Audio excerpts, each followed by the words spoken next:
ব্রাজিলে বাড়ছে ইসলাম ধর্মের অনুসারী সংখ্যা। ধীরে ধীরে গড়ে উঠছে মসজিদ, নামাজের স্থান এবং ইসলামিক সাংস্কৃতিক প্রতিষ্ঠান। ফুটবলের মোড়ল ল্যাতিন আমেরিকার খ্রিস্টান প্রধান দেশটিতে গত এক দশকে ব্রাজিলিয়ান স্থানীয় অমুসলিমদেরই বড় একটা সংখ্যা ইসলাম গ্রহণ করেছে। বিভিন্ন সূত্র অনুযায়ী সংখ্যাটা 10,000-এরও বেশি এবং প্রতিনিয়তই যার সংখ্যা উল্লেখযোগ্যভাবে বাড়ছে। পুরুষের তুলনায় অধিক হারে নারীরা ইসলামের সুশীতল ছায়াতলে খুঁজে নিচ্ছে শান্তি। ফুটবলের অন্যতম বড় স্টেক হোল্ডার নেইমার প্লেদের ব্রাজিলে ইসলামের বিস্তার এখন আর শুধু আরব অভিবাসীদের মধ্যে সীমাবদ্ধ নয়। স্থানীয় ব্রাজিলিয়ানদের মধ্যেও ইসলাম গ্রহণের প্রবণতা উল্লেখযোগ্যভাবে বেড়েছে।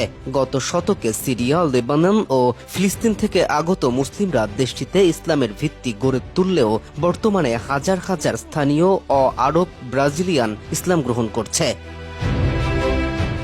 দেশটির প্রায় সব মুসলিমই শহরাঞ্চলে বসবাস করেন, বিশেষ করে সাও পাওলো, রিডি জেইনরো, ব্রাসিলিয়া ও ফৌজ দা ইগুয়াসুতে। সাম্প্রতিক বছরগুলোতে বড় শহরগুলোর দারিদ্র এলাকাতেও ইসলাম গ্রহণের হার বেড়েছে এবং নতুন মসজিদ ও ইসলামিক কেন্দ্র গড়ে উঠছে। বর্তমানে ব্রাজিলে প্রায় 151টি মসজিদ ও শতাধিক ইসলামিক প্রতিষ্ঠান রয়েছে। 1929 সালে প্রতিষ্ঠিত মেশকিতা ব্রাজিল দক্ষিণ আমেরিকার প্রথম মসজিদ হিসেবে পরিচিত।